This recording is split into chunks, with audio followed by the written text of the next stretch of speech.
Hello everyone, another day, another problem. But guess what? It's not a Mondeo today, it's an Audi A1 61 plate, that's 2011. It has came here with a little bit of a problem, or should I say, a rather large problem. The story goes, about a month ago, whoever owned this car, they put petrol in the fuel tank. By the way, this is a 1.6 diesel engine. So they put petrol in the fuel tank and subsequently drove the car so the petrol came through from the fuel tank to the engine, which is never a good thing in a diesel. And they had the car taken to a garage where the tank was taken off and all the petrol was cleaned out. Well, of course, the petrol had already gone through the engine and through the high pressure fuel pump and all that. But it was all cleaned out and the job was done, and apparently the car was running fine. So a month later, they have now broke down again. It started messing around. So they've brought it here and they've just had a quick look at it. And I've actually found what's wrong with it, which is not good, but I'll show you it in a minute. But if I got it here on this ramp, the car would not rev above 2,500 RPM, and I think that's supposed to be how it is anyway. But if I took the car out into the yard and tried to drive it, it still wouldn't rev higher than 2,500 RPM. It was like, it was being restricted, really held back, like something was blocked. I connected our diagnostic tool up to the diagnostic port, and there were no codes in the ECU. But if I held the revs up in here for about 10 seconds, the little glow plug light started flashing on the dash, and it came up with an EGR fault, EGR excessive flow. So I'm kind of thinking, could it possibly be the EGR? Maybe. Let's have a look. Now, I am not familiar with these engines, but hey ho, down here on our intake, that's electronic throttle, sort of like intake valve in there. That pipe there is our EGR pipe. It goes from our air intake and goes around to the cylinder head, and it goes through the cylinder head and right down the back of the engine. So the EGR valve is buried down the back of the engine, probably in a lovely place that you can't get to.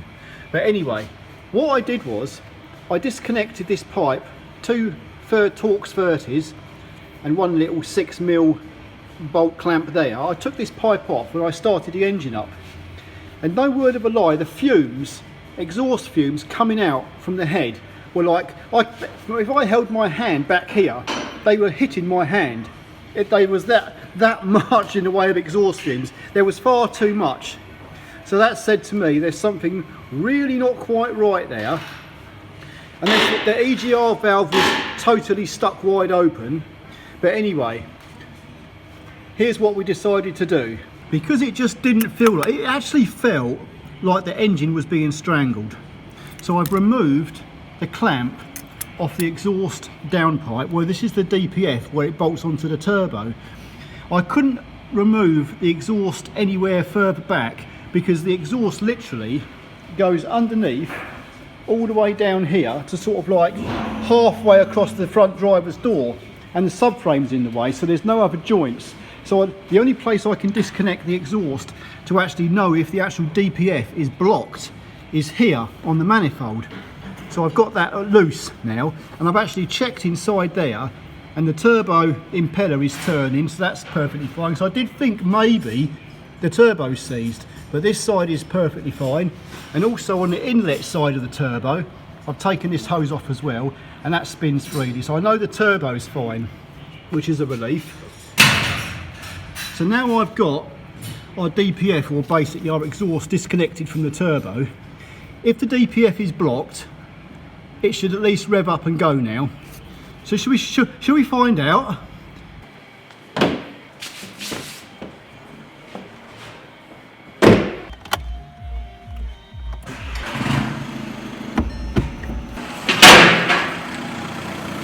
Let's see how she goes then.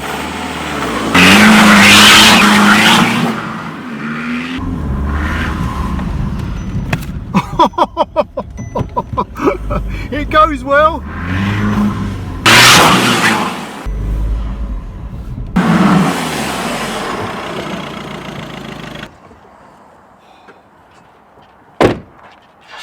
Feck yeah, what a nice little car. I've never actually drove an Audi A1 before. It's quite nice. It's nippy. Anyway, as I've already stated, when we first brought this car in and we put it on the ramp, it would tick over, then all of a sudden it would sort of like blup, blup, blup, blup, blup, and then cut out, and it was a bit bizarre because there were no codes in the ECU. And when I revved it up and I got the EGR code, I thought, it could be the EGR valve.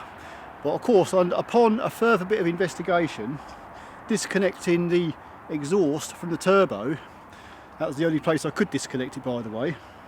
Now it goes like a flipping rocket, so the DPF is blocked up. And I mean, I know some of you out there probably have come across this many a time, DPFs being blocked up.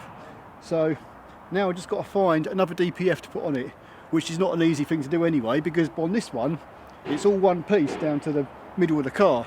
So you basically got to take the entire front subframe off the car to change the DPF. But hey ho, who cares? At least the problem's solved, we know what is wrong with it. That's what really matters. So no more time investigating, now I just got to fix it. But I just thought I would show this because it's the kind of job that is, I reckon it's probably quite common. So that's it. Anyway, thanks for watching guys, and I'll see you all in the next one. Adios.